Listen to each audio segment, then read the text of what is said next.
स्कूलनि मां मोकल मिले, वैकेशन शुरू थिए त शुरू थी वञनि था समर कैंप्स, बाल शिविर ऐं जिते ॿारनि खे सेखारजनि था सुठा संस्कार, सिंधीअ जा बैत, गीत, नृत्य ऐं ॿियो घणो ई कुझु।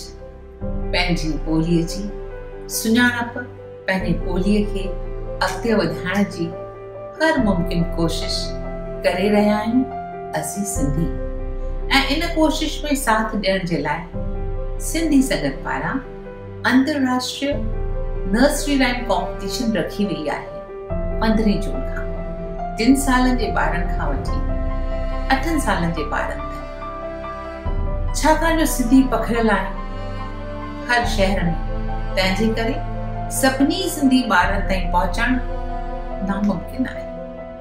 असीं चाहियूं था त असीं पंहिंजे बाल शिविर या समर कैंप्स में हलंदड़ ॿारनि ताईं इहा ख़बर पहुचायूं पंहिंजे हिन चटाभेटीअ बाबति, जीअं उन में रखियल खे बैत हू यादि करे सघनि ऐं हिन चटाभेटीअ में हिसो वठी सघनि।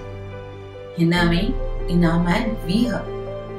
ॿारनि खे हिकु बैत यादि करणो आहे ऐं माइटनि खे उन्हनि जो वीडियो कढणो आहे।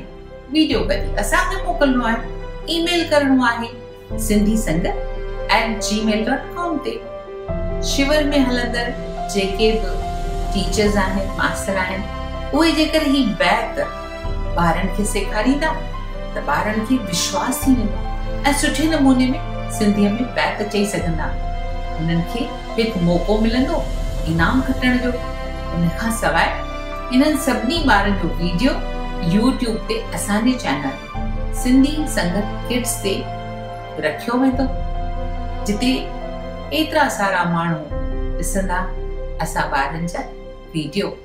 तंहिंजे करे अचो त गॾिजी कमु करियूं, पंहिंजी सुञाणप रखूं क़ाइम। यादि रहे त सभिनी माइटनि खे www.sindhisathi.org ते वञी पाण खे सिंधी साथी रजिस्टर कराइणो आहे। असांखे गॾिजी कोशिश करणी आहे जीअं असांजी सुञाणप सदा ई रहे क़ाइम।